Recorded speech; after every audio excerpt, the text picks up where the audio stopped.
In today's video, I'm going to teach you how to reorder CMS items in a Webflow CMS collection list.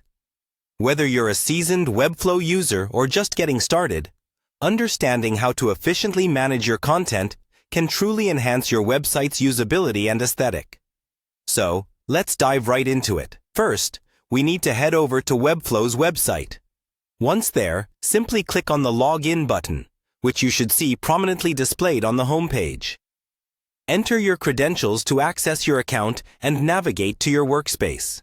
If you're new to Webflow and you don't have an account yet, you'll want to sign up and create one before moving forward. Now that you're logged in, you'll find yourself on the Webflow dashboard. The dashboard serves as your main control hub, where you can manage all your projects. From here, click on the specific project you want to work with. This will open up the project editor, bringing you one step closer to organizing your CMS items. Next, you'll want to direct your attention to the CMS option, which you can find as part of the project's toolbar. Click on CMS to open the Content Management section. Here, Webflow provides an intuitive and powerful interface to handle all your content requirements.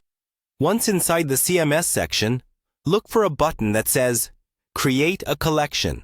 A collection in Webflow is essentially a group of structured content that shares a particular template.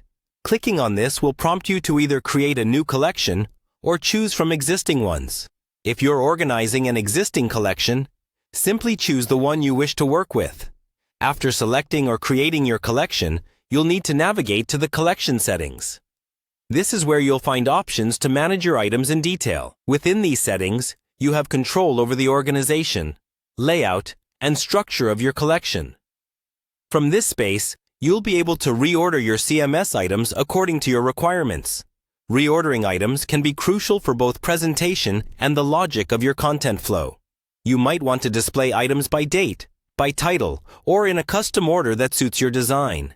Webflow provides these flexible options to help you tailor the content structure to your audience's needs. That wraps up our quick walkthrough of reordering CMS items in a Webflow CMS collection list. With these steps, you should be able to efficiently manage your content, keeping it organized and accessible to your users. As always, take your time to explore and experiment with these settings to better understand their potential. Thanks for watching, and happy designing!